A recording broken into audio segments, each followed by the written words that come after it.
Today, we're talking about the disaster at Hinterland Music Festival in St. Charles, Iowa, which many attendees posted about online after facing massive crowds, extreme temperatures, and dozens of people passing out from lack of water. We'll talk about this on top of all the other horror stories coming out of the festival. So, by the end of the video, you'll be caught up on everything that went wrong and right at Hinterland 2024. Today's story was sent to me by Olivia and Azula. If you ever come across something you think I should cover, don't hesitate to DM me on Instagram, Twitter, or TikTok. And if you want to catch the next story I cover, please consider subscribing. But even if you don't, thank you so much just for watching. Now let's get into it. Hinterland is a 3-day music festival, which was just held August 2nd through the 4th. It was located at Avenue of the Saints Amphitheater in St. Charles, Iowa, about 30 minutes south from the capital, Des Moines. The festival began back in 2015 and only missed 2020 because of the pandemic. Since its founding, the festival's been organized by a local concert booker named Sam Summers. The entire festival happens on one stage, with 30-minute breaks between each set. This year, the lineup included massive artists like Hozier, Chappell Roan, Noah Kahan, Lizzie McAlpine, and Mount Joy. So let's talk about what happened at the festival. Well, it began on Friday, August 2nd,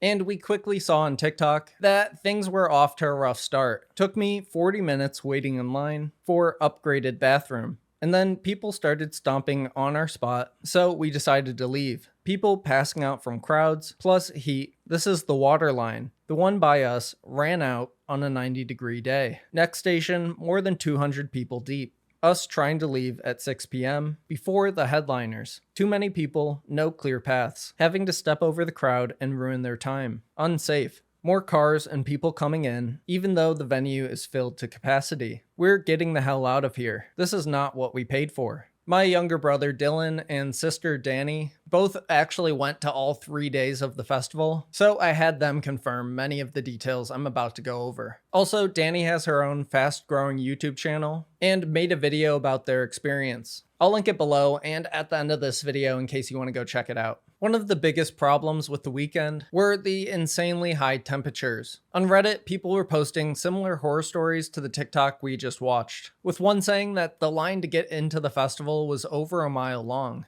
and another replying that this is their 4th year and they've never seen it so full, adding that the organizers need to stop overselling tickets. Many others weren't even lucky enough to get into the festival before it began, posting photos of the massive line backed up on the highway. Some that finally parked had to bear the heat while walking from the general admissions parking lot along the side of a highway. Once inside the festival, you'll be able to see how packed it was in this video taken during the Hippocampus show. This, combined with the ridiculous heat, made someone pass out just one song into their set.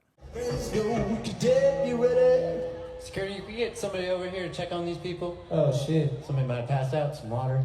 Someone else at the festival made the unfortunate decision to sit behind one of the 2 main walkways, so their view of things was slightly obstructed. This videographer took some drone videos that give a good idea of how congested it was. After the first day, a longtime attendee of the Hinterland Festival explained on Reddit that these issues have been building up over the past few years, and it's not getting any better, saying that people should no longer pay for an event that lacks basic needs such as water, safe conditions, shade, and enough bathrooms. Adding that the removal of local food vendors and VIP shade makes things even worse. Someone replied stating that many of these issues, parking, traffic backups, lack of water, no shade, have been there since year 1 in 2015, but they compound as the event tries to grow ticket sales and profits while continuing to use a venue ill-suited to a festival of this scale. Another attendee said they visited from Canada and took the free shuttle bus back to Des Moines after the first night. They had to wait 2.5 hours, with other people freely cutting the line way ahead of them, saying they finally made it back to their hotel, which was only 30 minutes away, at 2 a.m. after leaving the festival at 11 p.m. In a different Reddit thread, a visitor from Las Vegas said they're used to going to outdoor festivals there, but they've never experienced anything like this, saying that the amount of people I saw seizing from heat, being carried out from crowds, etc. was insane. Every time I went to get water, it took 45 plus minutes. Absolutely not okay. One attendee that actually passed out shared their experience on Reddit, writing, "My friend and I were waiting in line for food and water because the heat was so unbearable and there was no shade at all. I ended up passing out and they brought us to the medic tent. And then my friend had a seizure because she was so overheated. They don't let us bring water into the festival. Lines are way too long to get water. Now we're sitting in the hospital and missed almost every single set of the day. They won't address these issues on any of their social media platforms, even though every single comment has discussed these same issues, as well as not even being able to get into the festival because they oversold tickets. I don't even know what to do." Let's take a quick detour into some of the good news. Because after this first day of dealing with heat exhaustion and lack of water, many attendees thanked the local Tiger Lily Cafe in St. Charles for taking in many of the festival goers that had to leave and providing them free water. The cafe posted their own thank you a few days later, sharing that they had over 750 people come by over the weekend. Other people at the festival that didn't decide to escape earlier in the day were instead treated to massive car lines on the highway, with people literally driving off-road to get away. Photos were also shared following the first day, showing how big the crowd is this year, and comparing it to how small it was in 2015. One festival goer with a disability shared many of their concerns after attending the first day, saying that while getting into the festival was fairly easy and quick, once we were in it was a nightmare. I had to hike down the steep hill with my cane to the central water station to get water for myself and my more handicapped friend who could not make the journey. The platform they put us on quickly became overcrowded, and the aisles began to fill up, with folks sitting on the floor, blocking emergency exits for folks in wheelchairs. People who needed chairs were forced to sit on the ground. All food was put on the opposite hill, and the staff offered us cart rides over to the vendors, but that became near impossible past 5 p.m. When we did need food, we had to request our able-bodied friends that were seated in general admission go get us food and bring it to us, as people would have stolen our needed seats. The umbrellas provided barely blocked any sun, leaving many people still in the heat. Worst of all, with the flow of foot traffic to the campgrounds being funneled on either side of the ADA exit, 5+ wheelchair users and other folks were stranded in the heat, waiting till 12:30 a.m. to be taken back to their vehicles. All that being said, the ADA workers did try their best to meet our needs and requested canned water and shuttles for us early on in the day before it got overcrowded. I am thankful for their efforts to fix the poor planning of the festival. Many other disabled attendees replied to this post, adding that the ADA section was way too small and quickly hit capacity. Another thing mentioned by people staying on the campgrounds was that the showers were turned off at 11 p.m., literally right when the final set finishes. So hundreds of sweaty, gross people had to go camp in 85+ degree heat, with everyone showering by using the sinks and just splashing water on themselves. That all happened on day 1. There's still 2 more days left in the festival, and thankfully for the second, they made a lot of smart improvements. This included changing their policy to allow people to bring in their own outside water. Because believe it or not, people had to show up with empty water bottles or buy water the first day, which of course led to massive lines, with festival goers passing out in the heat while waiting. And not to mention the river water situation. Attendees reported that the water available for purchase wasn't a typical brand, and instead was a fundraising project called River Water, which is bottled in Wisconsin. My siblings and other attendees at the festival say that river water did not taste very good, and memes specifically about the water made their way online in the days following the festival. Another Day 2 attendee noted that organizers added way more water stations, and they never had to wait more than a minute to get water. Bartenders were also given super soakers to spray people with water. This video from the day made it to TikTok, showing a security woman handing out water to the crowd. Following the second day, another attendee confirmed water lines were much quicker, and bringing their own coolers with ice and water helped keep them a lot more hydrated than the first day. There were also less medical incidents. Security announced where all the shuttles were, compared to the first day where many people got lost, and they say they were able to leave the parking lot immediately after reaching their car. Wrapping up by adding that they were impressed by all the changes made overnight.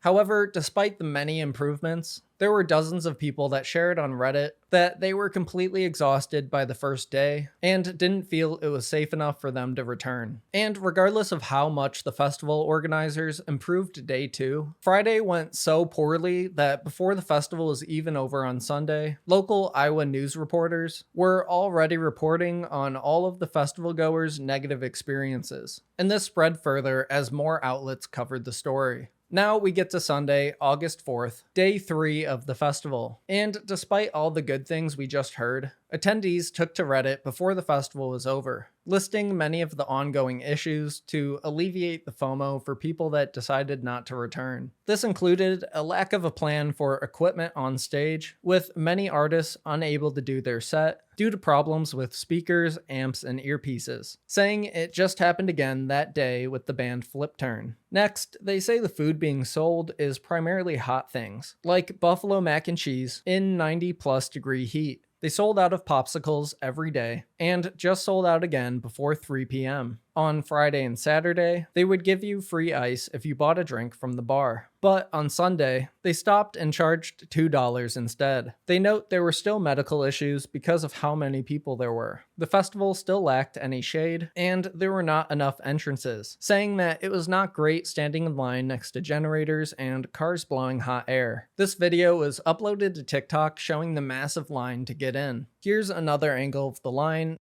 and a third video from somebody that was stuck 45 minutes in their car just trying to get into the parking lot. Once the final day of the festival wrapped up, one attendee recounted their experience like this.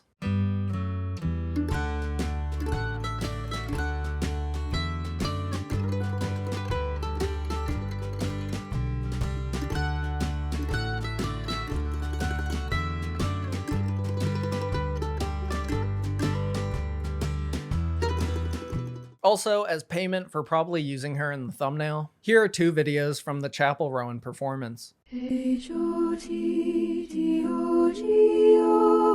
you can take me home to go. H-O-T-T-O-G-O,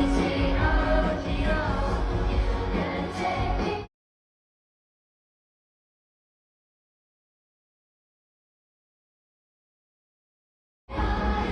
Which for some reason was way too early in the day for how big of an audience she has. This also happened just a few days prior at Lollapalooza in Chicago, and even that was after they switched her from a side stage to the main stage. So now let's get into the information that came out following the end of the festival. One attendee shared that they met the family that originally created Hinterland. They wrote, "We started chatting and asked how their experience has been so far. Awkward to find out they're the family that has been organizing for Hinterland since 2015. They did confirm that the festival is still privately owned, but the difference in management is the big change this year, especially in the way they went about ticket sales, which is what fuels the next year." In a separate Reddit post, people discussed who's to blame for all of the poor planning, with some saying that the festival's still under complete control of Sam Summers, and others claiming that they heard from staff that this was the first year Live Nation was managing the event.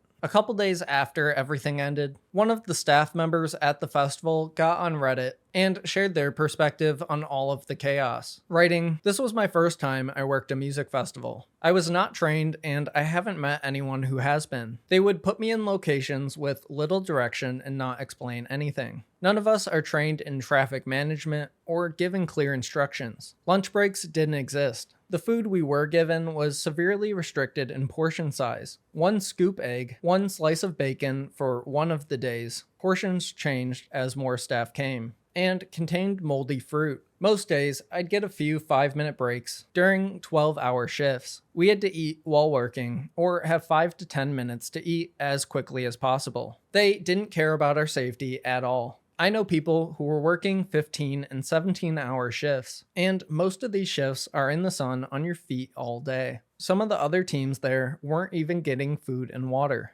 It was beyond inhumane. Our leads were having to work both as trainers and managers on 16+ hour shifts and were paid the same as regular staff. Now, with all of this information out about the festival, people online are not very happy, especially the attendees, with things not getting any better because Hinterland refuses to post a statement addressing all of this year's issues, despite many of the Instagram comments they're receiving about everything. It's gotten to the point where people are noticing them deleting and filtering out comments. But with that, we're actually caught up on pretty much everything that happened at the 2024 Hinterland Music Festival in St. Charles, Iowa. And now that you know almost all the details about this situation, I need to know, what do you think about everything? Did you actually go to the festival this year? Or have you been in the past? Let me know that, along with any story updates or things I missed down in the comments. If you want to get caught up with even more internet drama and news, subscribe to either channel to catch the next story, or check out any of my recent videos. Thank you so much for making it all the way to the end, and I'll see you in the next one.